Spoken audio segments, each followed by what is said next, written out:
Warning: the following podcast, which contains strong language and mature content, is unsuitable for children or for the faint of heart. The subject matter discussed will be frightening and graphic in nature. Listener discretion is advised.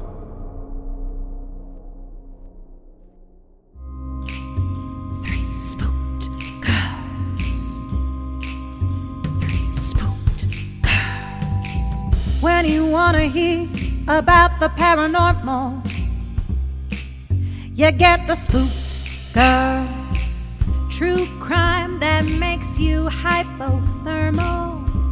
With the three Spooked Girls, stabby snippets will give you dreams. Tara and Jessica will make you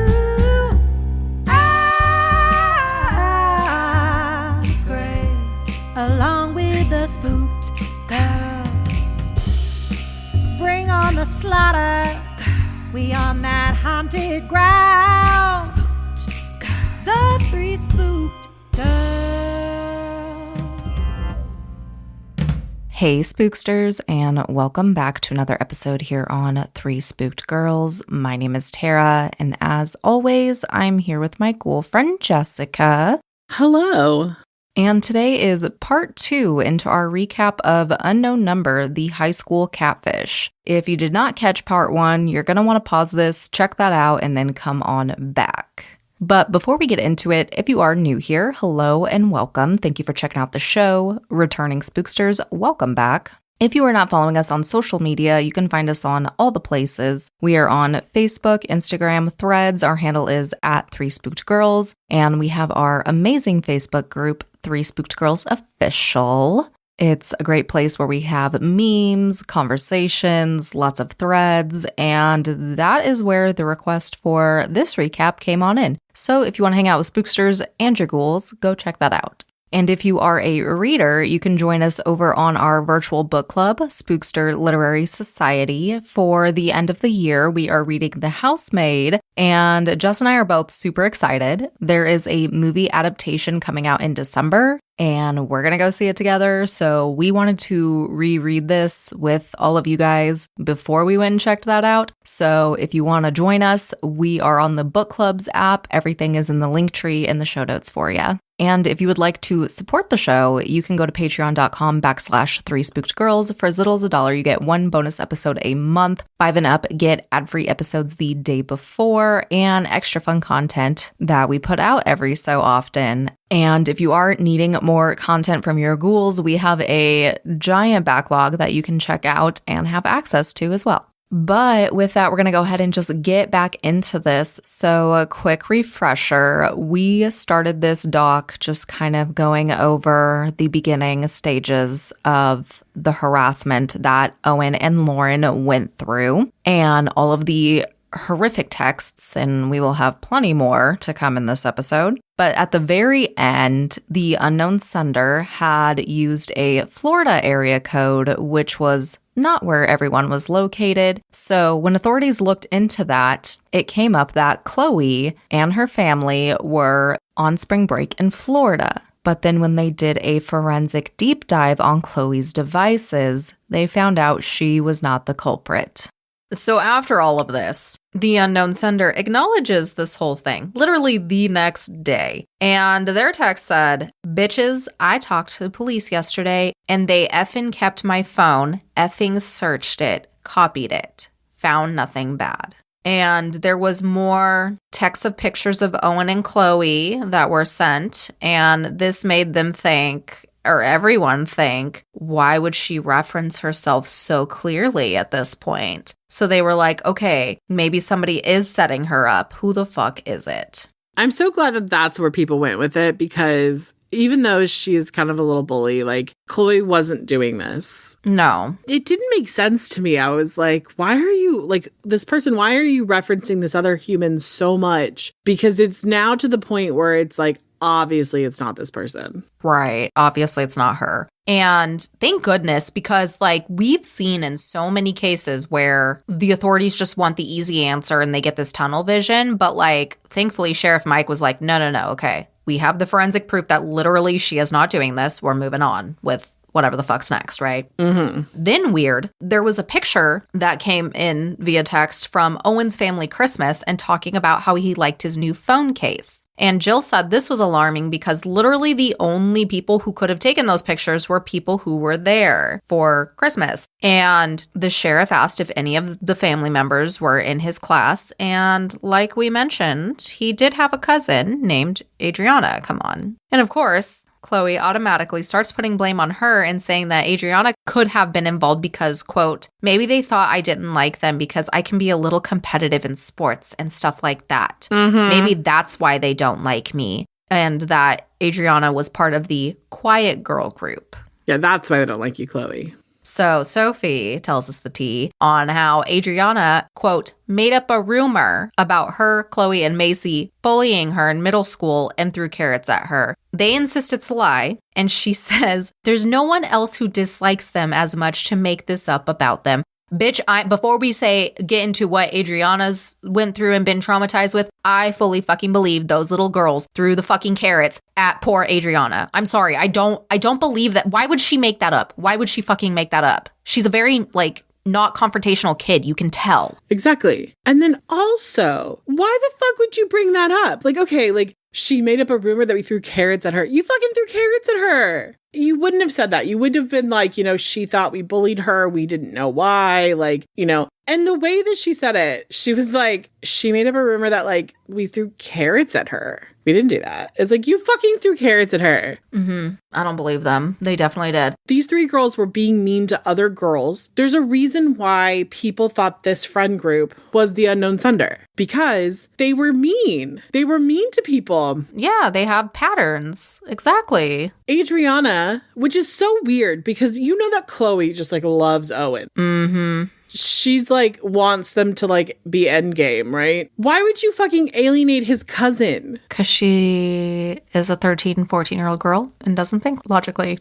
Not smart. Not at all. No. So Adriana comes on the screen and she lets us know that she was a part of the volleyball team with those girls and that this was a really difficult time for her, so much so that she didn't want to go to school. And she further explains that if you weren't in their friend group, you were considered what she calls the, quote, outsiders. And if you were an outsider, they weren't nice to you, aka they bullied you. Then fucking Tammy comes back on the screen and says that Adriana and her friends lied and tried to attack Chloe and her friends. Okay, Tammy. If that's what makes you feel better. Tammy, nobody believe you. No. Nobody watching this documentary was like, oh my God, Chloe, Sophie, and Macy were just side victims. They were victims of being pretty. Oh my God, no. That's not what happened. No. Your kids were bitches and I'm sorry, that's a really harsh thing. But look at how Tammy talking. Tammy is a fucking bully herself. Totally. This is definitely a case of obviously not letting Chloe get off the hook, but it's this was obviously learned behavior at home and thought she could get away with it. Right.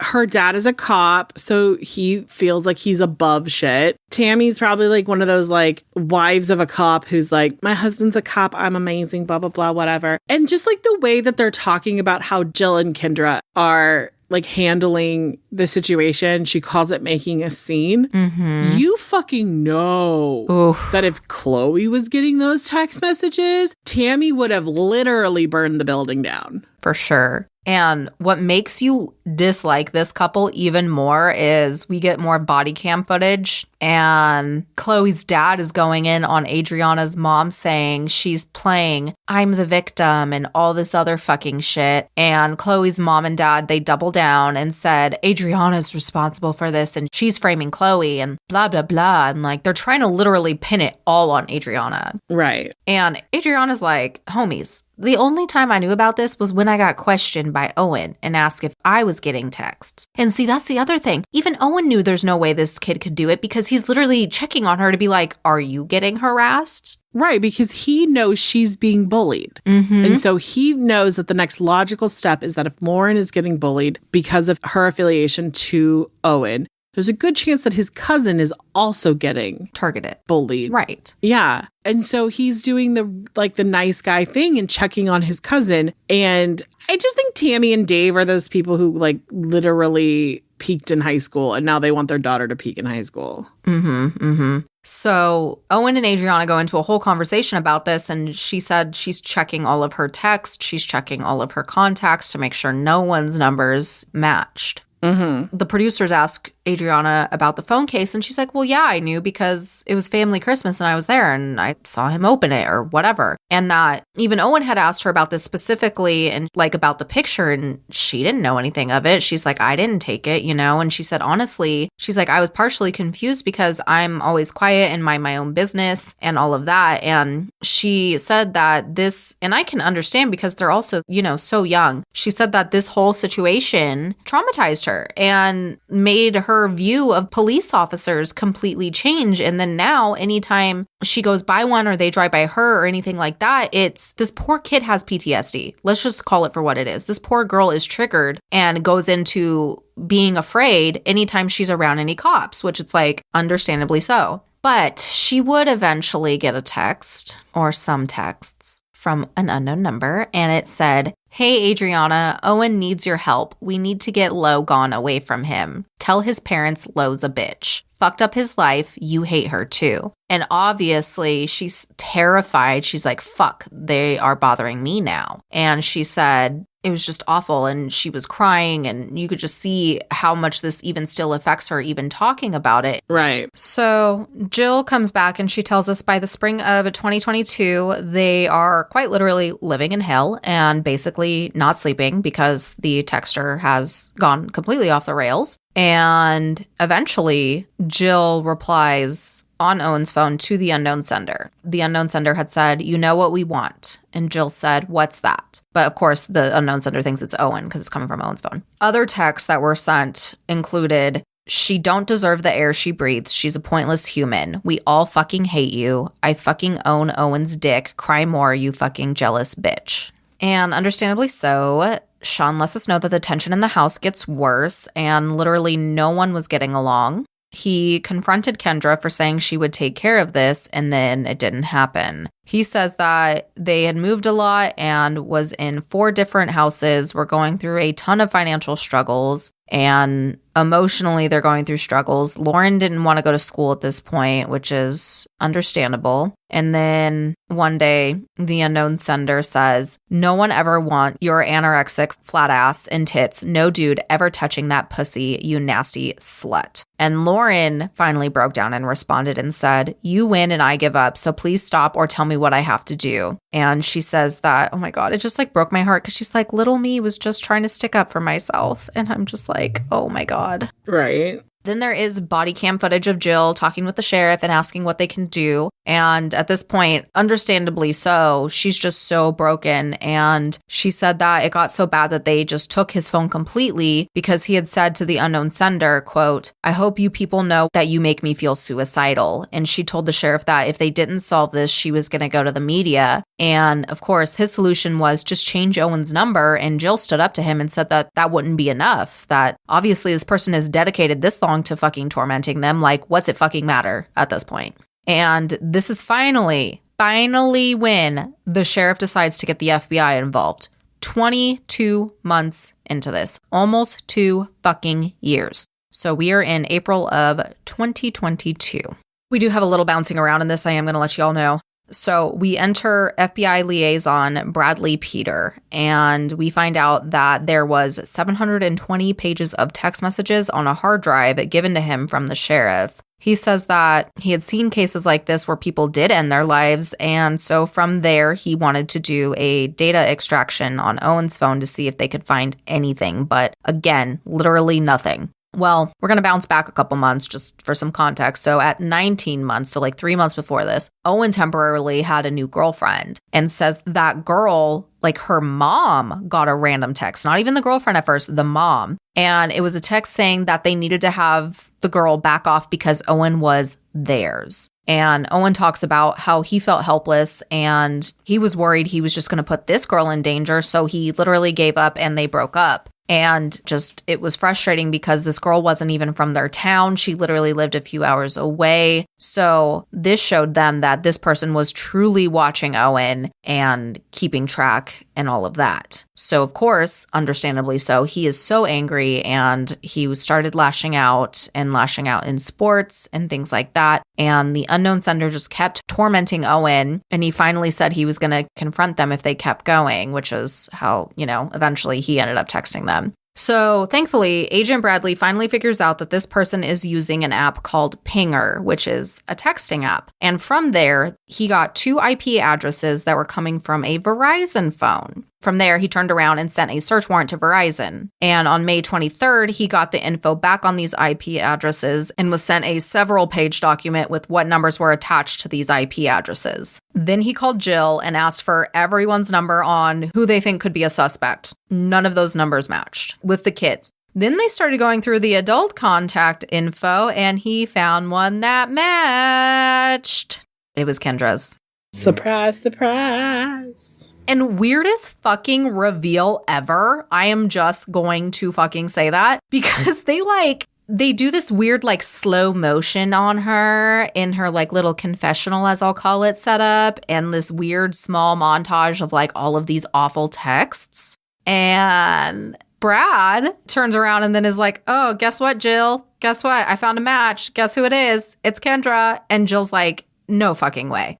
So 20 months into it, right? And he met with the sheriff and told him he thought it was Kendra and showed all of this supporting forensic evidence. And of course, everyone's baffled. He's got the same reaction. He's like, there's no way. There's literally no way. But then once he saw the evidence, he started thinking about it and he said, you know what? Kendra kept trying to involve herself. She kept trying to insert herself and ask questions to get information and all of this stuff. And he's like, at first, we're just thinking, oh, it's a mom just trying to see what the fuck is going on. But no, it's the culprit trying to see where they are to make sure she's not being caught. Exactly. Yes. So, of course, the superintendent's also notified and equally baffled. So we get the prosecutor for 2 seconds. His name is Dave Barberi, and the sheriff let him know that they would need a warrant to search Kendra's electronics. She's involved with the school. She has an IT background. She's literally always around, like we mentioned, coaching, scorekeeping, the works. So they get their search warrants and they go over to Kendra's house and we get all the body cam footage at our 22-month mark now. Again, back up to where we were. At that point, the only people home were Lauren and Kendra. And first of all, can we talk about when they go into that house and we see the kitchen table? It is literally completely covered,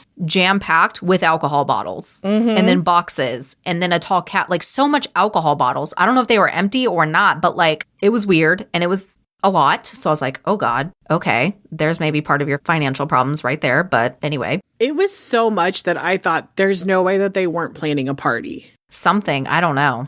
Right. Or that they had just had a party. Because I clocked that too. And I was like, well, maybe she's one of those people who recycles and goes and gets all the, because I know people who do that. They'll go get all the bottles from their friends and goes recycles them. Because, they were having financial problems. Maybe she was recycling for money. Anytime I talk about it or think about it, it's just so visually ingrained in my brain that I am just like you said, I hope it's the recycling thing or that they're getting ready to have a party or just did and hadn't had a chance to toss them out yet or something. Because if not, that's really an alarming thing. But of course, she's not stupid. This is the thing. Kendra's not stupid. Unfortunately, Kendra's actually pretty smart. She knows she's fucked. She's got this dumbass look on her face oh, I don't know. Oh. And they let her know that, they found the IP addresses being connected to her phone. And she, of course, tries to deny it very weakly. And they're like, do you have an infatuation with this kid? What's going on? She's like, no, nothing like that. And then they ask if Owen treated Lauren badly. And she's like, no. And she says, it didn't start that way. And she tries to say that those first initial texts, the one that were right before the Halloween party, were somebody else. But then she fed off of it and basically is admitting her guilt without fully saying, yes, I did this. Right. She's half admitting to some shit. And then she's butthurt because everyone's going to find out. And it's bitch, people are going to find out anyway as soon as you go to jail. Come on. Right. And then she tries to say she doesn't know how Lauren can go to school. And then she asked if Lauren, because Lauren was like outside by the pool, or she was in a bathing suit and a towel. So she was, whatever. They like have a lake, I think, or something on their property. There's like some water. Anyway. Yeah. Poor fucking girl. She comes in wrapped up in her towel and like sits down and is like, what the fuck? And of course, Kendra's automatically trying to act like she's comforting her fucking daughter and like grabbing her hand and like putting her arm around her and like, stuff like that. But the sheriff tells her that Kendra was involved but didn't start it. And then she starts hugging Lauren, and I am like, get the fuck off of her. Like, it makes me so irrationally mad. I am like, please, this is your fault. Get away from her. Right. The way that Kendra acts throughout this whole like interaction is very much like protective parent. Mm-hmm. But the person that Lauren needs to be protective from is Kendra. Yep.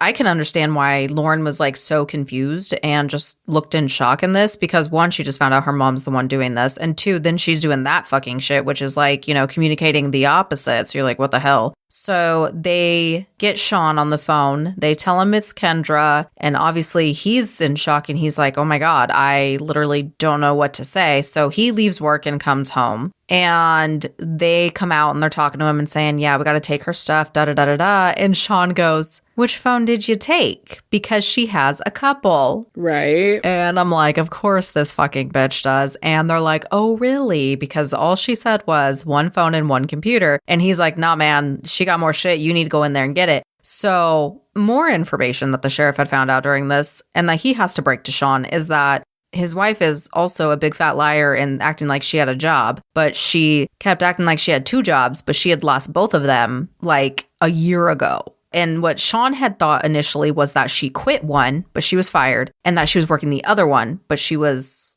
also fired / never worked there. People still are confused by that. Right. That's the weird part, is that people are like, I don't think she ever worked there. And you're like, How do you fake a whole ass job? Right. And so, of course, when they go back in the house and the sheriff's like, hey, where's this other fucking phone? She's like, what? I don't know what you're talking about. And I love that he's no bullshit, because he's literally like, we have a warrant and we will literally flip your house upside down if you don't tell us where this phone is, because we will find it and we will keep going until we find it. So up to you. So she's like, oh, okay. And she's like, well, I hid it outside. And Sean tries to confront her about the job situation. And she admits, she caves immediately and is like, yeah, I was fired. And she was like, oh, yeah, I was fired from the other one. And he was pissed.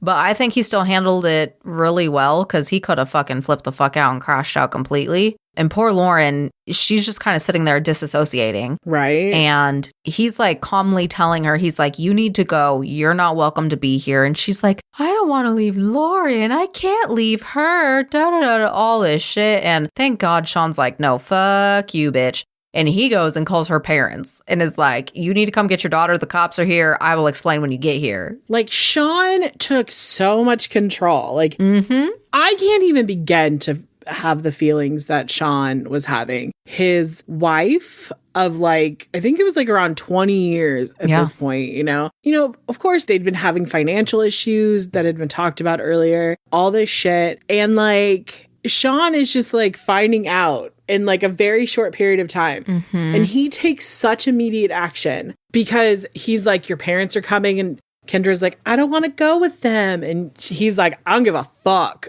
Get out of my house. And I was like, yeah. A lot of times we see in these kind of moments where like a husband and a wife kind of team up and like they support each other. Like the spouse would support this person. He was like, fuck you, get away from my kid. Yeah, as he should. I was like, ooh, Sean, coming in hot, and I like it. Oh, yeah. And he literally says, he's like, no, you guys need time apart. I need to protect Lauren. We don't need anybody doing anything stupid. So you need to go. Like, he was so like keeping his cool, but being so severe. It was great. And then, of course, we get Kendra back on our screens with the producers, and they're literally like, bitch, what the fuck? And she immediately starts crying and is like, I don't know. And then she finally says, this is like the quote of the thing. Because I remember the first time, every time I had the same reaction basically. But the first time I literally yelled back at my TV. So she finally says, you guys are going to think I'm the crazy lady. I'm like, bitch, we know you're the crazy lady. You are. You did this. You fucking did this. And obviously they don't want her to like shut down during this, right? So they're just like, no, like in the most unconvincing no. They're like, no, go on. Of course not. And she says, it was a very emotional day in our house, a day of confusion, unknown answers, shock. A day of not knowing how we moved to the next day. So it was a hard day, but at the same time, it was the end. I'm like, what do you mean you didn't get answers? They got their answer that you're the one fucking doing this. Okay. That was like the crazy thing, because she was kind of alluding to the fact that like this was still unresolved. Like they didn't know what was going on. Yeah. And I understand where she's coming from, because like Sean is kicking her out, and like so she's uncertain of like when she's going to see her daughter again. I can see that part of confusion, but like just the way she acts. Yeah. Right. And it's like when she's there and Sean is kicking her out, she's like hugging Lauren and like petting her. And she's like, I can't leave her. I have to be with her. And it's like, bitch, you're the one who just literally was like, kill yourself. Literally. Yeah, we'll get into that in a second too. But yeah, literally, you're the one that's caused this trauma to your child for 2 fucking years at this point. Like, shut the fuck up. Right? It's not even like she'd sent one text message and they found this out. This was like she had sent thousands. Literally. And Lauren does try to describe the roller coaster of emotions and how she was in denial because she couldn't believe her mom did this. I mean, I can't even imagine how shocking that would be. And Sean starts, it's so sad. He starts breaking down and says he can't believe she would do this to her, and is just talking about the betrayal, not only for Lauren, but of course for him too, because like Jess said, you know, they were together for such a long time. And I can't imagine having a life partner and then finding out this is the kind of person they truly are. Like, it's horrific. So after all of that, the sheriff called Jill to notify her, like, hey, we found out who it was, like, blah, blah, blah, like all that stuff we were talking about, right? And we went to her house, got the phones, all of that. And poor Jill, she's also just so disgusted with, I mean, as anyone would be, but she's just so disgusted because she's like, this was literally one of my best friends. And she not only did this to her kid, she did this to my kid too. Like, what the fuck? And it's like they were going through it together. Mm-hmm. Exactly, because she had been there, she had went to the school, she had talked to everybody, she had fully immersed herself into the whole thing. And obviously, we see the effects it has on everyone even to this day, and Owen too. And I hate how much of a mindfuck this was for everybody. It sucks. I fucking hate it. Then fucking Kendra, her dumbass, comes back on the screen and says, every single one of us makes mistakes. Not one single one of us has lived a perfect life. And realistically, a lot of us have probably broken the law at some point or another and not got caught. And then compares it to people getting DUIs and drunk driving. And I am like, I want to throat punch you, because she is trying to justify this and make this not a big deal and act like, oh, well, everyone's fine. So it's just, it is what it is. Like, this is just, you know, whatever. And she wants to be like, well, you guys only know part of the story. And I'm like, bitch, get over yourself. Get the fuck over yourself. I don't care. There is zero excuse. This was your child. This is a person that you supposedly love so much and need to care for. And then you're spending a huge part of your life degrading. It really, for me, like when I found out it was Kendra, I recalled back in the beginning when Kendra was like, oh, I don't think it's anything, like, because Lauren had come to her and she's like, oh, just ignore it. I don't think it's anything. Of course, Kendra was going to downplay it because she wanted to continue this and she didn't want it to go anywhere, which is why they didn't contact Jill and why they didn't contact the authorities, is because Kendra was like, why would I sell myself out? Oh, 1,000%. And it was interesting too, because we get to meet one of Kendra's cousins that she was really close with. Her name's Melissa. And she talks about how before all of this, Kendra was the life of the party, super fun. They loved going on cruises. She very much loved attention, which would make sense why she would choose to do something like this, because in turn, it's getting her attention and whatever fucked up gratification she wants. And she's like, yeah, Kendra is so starved for attention that if she was sitting here while I'm doing this right now, she would be in the corner trying to get attention on her and like dancing around and doing whatever she could to get you guys to pay attention to her. That she literally just craves all of the attention, but she was a good person. So, you know, it was kind of like one of those things where it seemed like it was like, oh, that's just Kendra. That's just who she is. Like, whatever. And just how everyone is just so shocked because everyone was like, she was such a good mom before this. She was so involved. She did all these things, da da da da da. And then she tries to insist that, again, I think to this day, I would assume, she tries to insist that those original text messages that were sent weren't from her. That basically her excuse was she started sending the texts a year later to get to the bottom of who was doing this. And she hoped that they'd be like, is this so-and-so? To give her a lead. And I'm like, fuck all the way off. Fuck all the way off. And then she's like, I didn't know how to stop it. I was just somebody else in those moments, blah, blah, blah, blah, blah. And then her cousin, Melissa, is like thinking all of this over and being like, yeah, it does line up that during the time she was doing this, she totally changed and became so much more introverted, which you would have to be, quote, introverted because she admits she was spending 1 to 8 hours a day. So basically when she was supposed to be working this full-time job, she was working full-time at harassing her fucking kid. Right. Because they estimated at least up to 8 hours a day, which I'm like, there ain't no way this bitch only spent 1 hour sending these texts. And the sheriff comes back on to confirm literally all of the forensic evidence points back to her and leads back to her. And at the final point, at the peak of all of this, she was sending hundreds, if not thousands, of texts a day. And she literally fooled every single person in her life. And she tried to then pivot some more because it's like, let me pivot for this excuse. Oh, that doesn't work. Let me pivot for another one. So her other excuse was that she was trying to say this was an escape for her, that it wasn't feeling like real life and it removed her from her own problems because this wasn't really her. And she's like, yeah, I did play into Lauren's insecurities. But then she's also like, but it wasn't just targeted at her directly. And I'm like, that doesn't make sense. You're going to admit you did it and then be like, oh, wait, just kidding. But it's not like that, though. But it is like that, though. Oh, and then the fucking producer honestly gave her an excuse. And it's like, oh, were you attacking yourself really when you were sending these hurtful things? And she was like, yeah, probably. Yeah, I was because I was too small and not eating so much. So maybe I was just saying those things. I was projecting them to her, but it was like, I was saying them to me. And I'm like, oh, let's not give her any fucking ideas, please. It's like, yeah, don't give her excuses. Right. And then she asks why she would tell those kids to kill themselves. And she says that she did it because she knew that Lauren wouldn't kill herself. Are you joking me? Are you fucking joking me? You don't know that, though. Why are you going to risk that? Right. With the volume of it, there could have come a time where Lauren was just like, she was done and her parents were worried about her. Lauren seems like a really empathetic child. She seems really like in tune with people's feelings. And could you imagine if she was sitting there seeing her parents freak out and worry and she just internalized it and one day decided to kill herself because she'd had enough and she didn't want her parents to go through this anymore? Because that could happen. That does happen. And Kendra like literally told her, this is the part, I don't have a child, right? Like I can't say like how it would feel, but there's children in my life that I love so much. Like Bug is one of them. I love Bug so much. Mm-hmm. I could never fathom texting Bug in any situation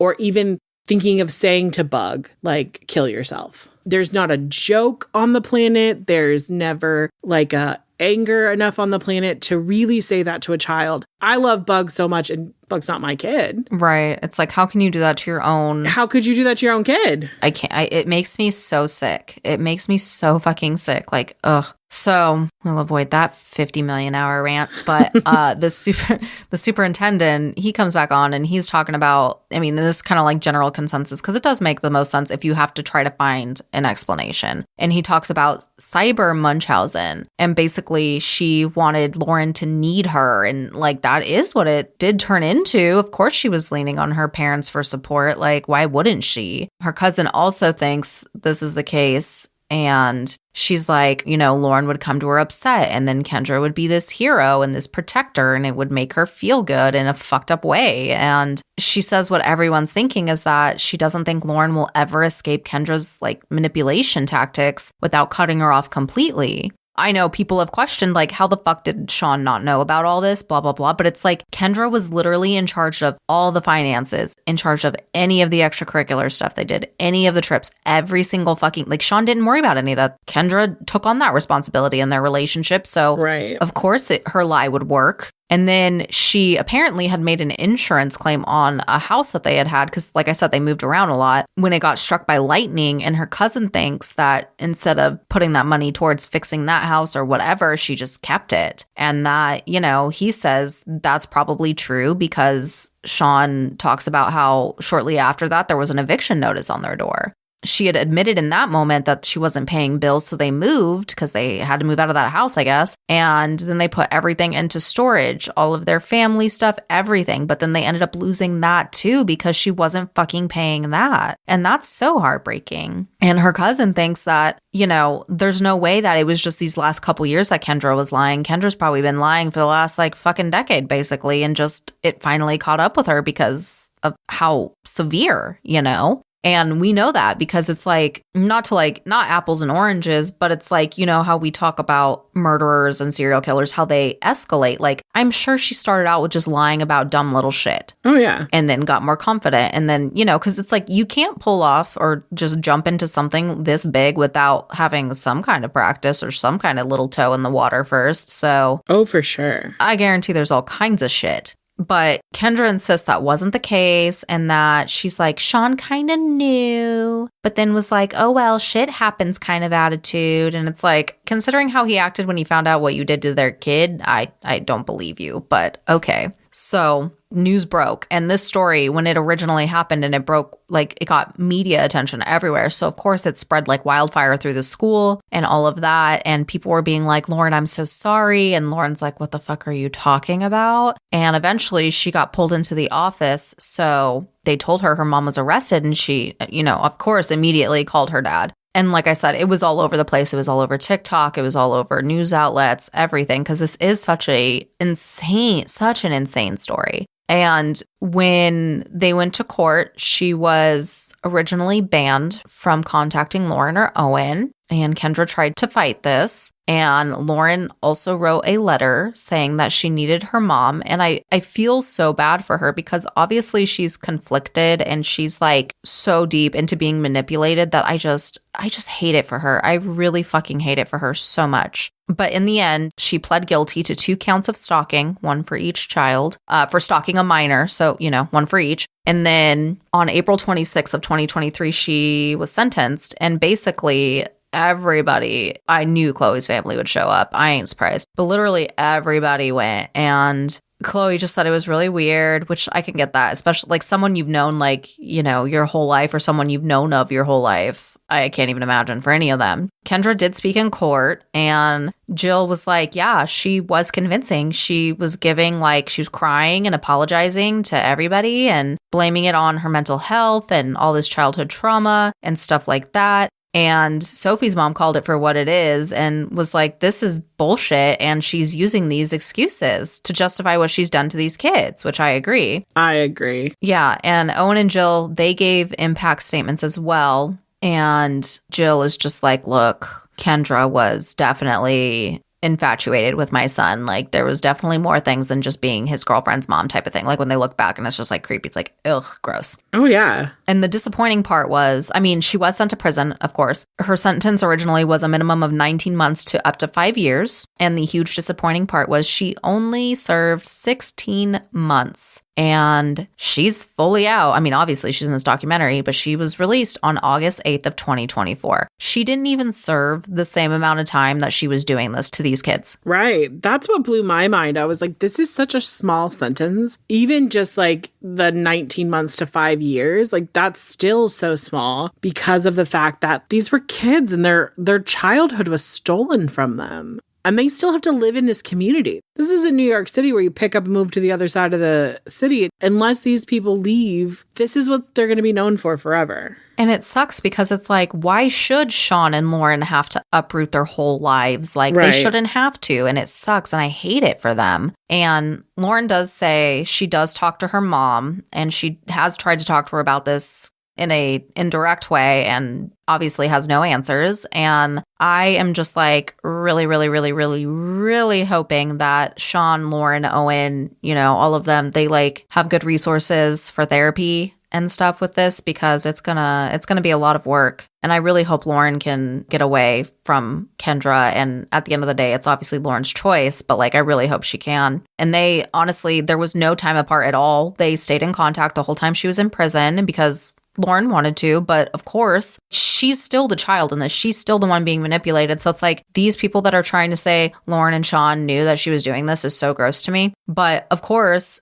you know, because she is such a manipulator, in her emails and stuff, she was like such the loving mom and like so sweet and all this shit. And it's just like, it's bullshit. It's literally fucking bullshit. And it breaks my heart because Lauren says she does hope that they can rebuild because she feels like a piece of her is missing without her mom. And Kendra, of course, is trying to act like, you know, she's remorseful and learn her lesson and da-da-da-da-da. But I'm sorry, she hasn't. She hasn't, because she has continued those manipulative behaviors since then. Because if she really thought all of this was a result of her mental health, she would have, as hard as it would be, you know, cut that contact with her kid off until she got herself fucking right and then tried to work on that relationship. Like, doing this the way she did is just showing me she did not learn her fucking lesson and she really doesn't fucking care. And again, she tries to blame all of her actions on trauma, which she just alludes to.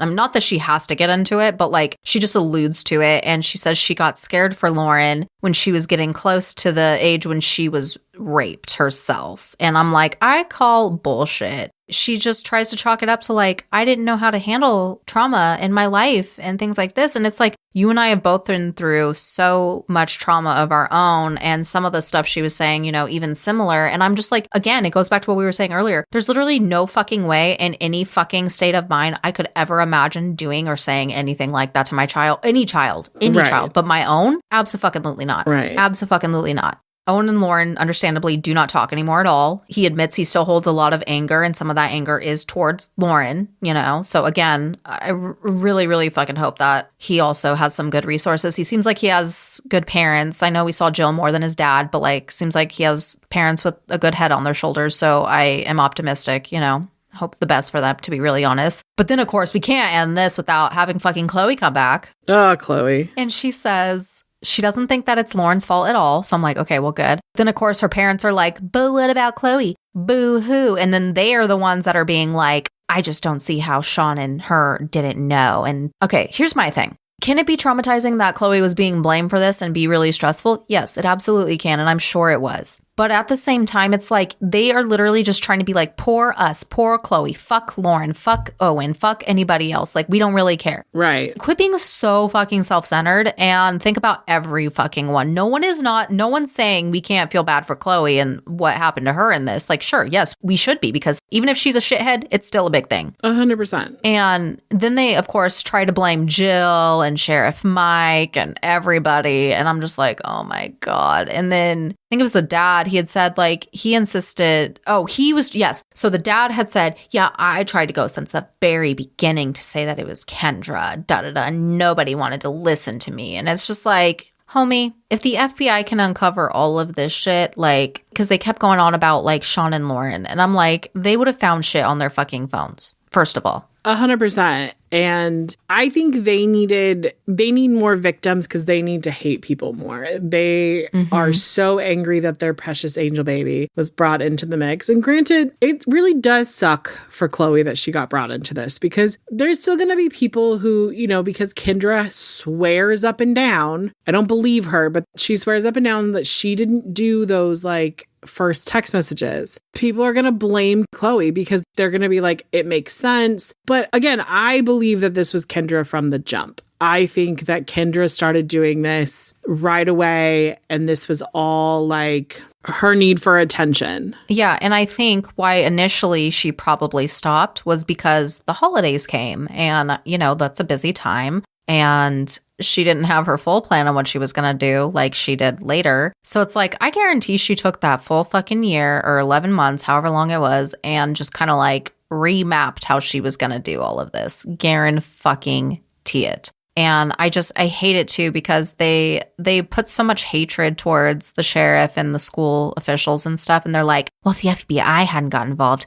who knows if they would have caught her, da-da-da-da-da. Like, they're just trying to snowball it more. And I'm just like, I get it. You're angry, but like, shut the fuck up. No, you're right. And it's like they were doing their best. I mean, I do think the superintendent was a little bit more like protect his own job. I do think the principal and I do think a lot of probably the other administrators were trying. But like if you're a small town where like we've said at the beginning, one stoplight, you know, probably like very minimal like places that you have as far as like there's probably not a lot of business. It's probably like a commuter town. You don't have a ton of resources. Yeah. And this isn't something we've seen a lot of. I have a feeling that this kind of like cyber Munchausen is gonna happen more. Oh, it probably has so much more than we even realized too. Right. I have a feeling that in the next few years, we're gonna see a lot more of these type of cases. I think that this is the new way that Munchausen by proxy is gonna show itself, because with it having such a national, like an international like view because of the Gypsy Rose case, I think a lot of people who suffer from Munchausen by proxy are going to have to look for a new way to like get this attention. And Kendra was getting this attention because she was going into that superintendent, that principal, that sheriff,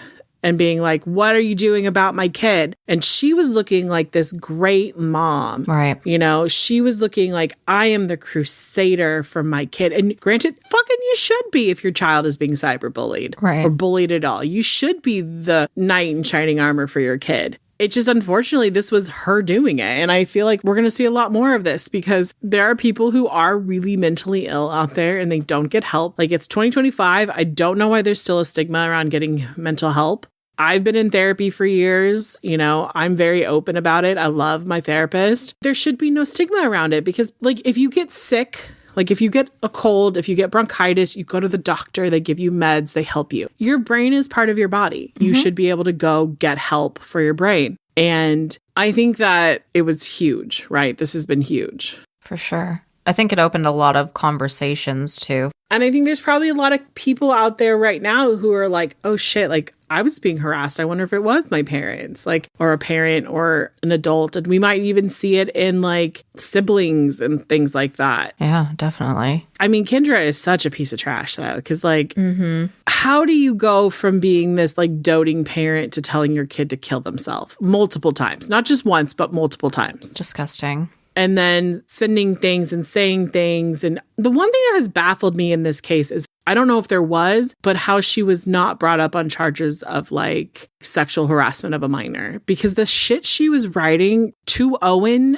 that's pedophilia behavior. She was saying things about like her genitalia and his genitalia and her mouth on him. And I think Jill was right when she was like, I think she was obsessed with my son. I think she liked my son. And I think she liked Owen, and this was her way of being able to live some sort of fantasy. Totally. And I think she thought, well, I'm going to be the person who's like controlling the narrative. Because it was really interesting to me that when the police were like, or when the FBI was like, we need to be able to look at phone data, that they weren't like, oh, here, take our daughter's phone. That it had to be Owen. And I think it's because at some point she knew that if they got a hold of the raw data and they chased it down, because she's in IT, she knows that eventually it was going to lead back to her. And she was like, if I can control this enough that it never gets there, then we're fine. Yeah, I fully believe that was her train of thought with it, for sure. And I'm also like curious. I'm assuming she wasn't even using like a VPN or anything, because if they were able to pinpoint it that easy, you know what I mean? Right. Which I was like, you're in IT. That's a fucking rookie mistake. No wonder you've been fired from jobs, because like that's literally how anyone does anything. Is a lot of people just have VPNs who own like their own business because they don't want like their bank's information to get hacked.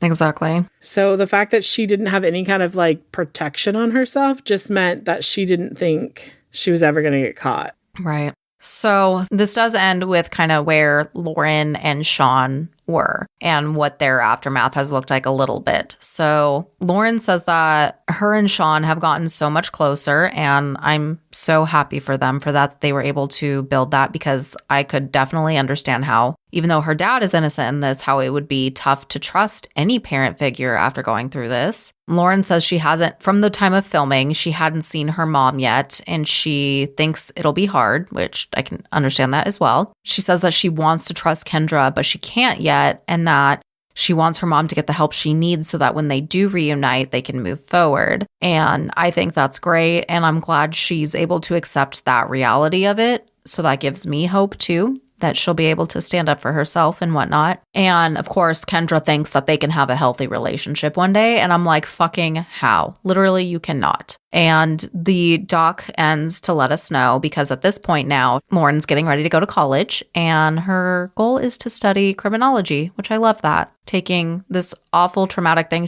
and putting her energy into something good to help other people out. And I think that'll be fantastic. And I hope she thrives and her and Owen both get everything they want out of life and that they can, heal and move on. And that I'm really glad that they have, supportive other parents and stuff around them. Me too. So yeah, guys, that is Unknown Caller, the High School Catfish. Again, it's on Netflix and completely out. Y'all can definitely check it out. And if you've watched it already, we'd love to hear your thoughts on this whole clusterfuck. It is a lot and it's insane. They did also make a Lifetime movie that came out before this documentary, and it has Lisa Rinna playing Kendra. And I'm like, okay. But that's who they casted for it. And I'm like, this is very, very different people, but it's fine. Mm-hmm. But we will leave that at that. I have not watched that, so I can't vouch. But if you watched it or you're going to watch it, I would love to know. Anyway, well, guys, we are going to go ahead and wrap this episode up for today. We hope you enjoyed, and we will see you back here on Sunday for another Sunday Scaries. Bye, guys. Toodles.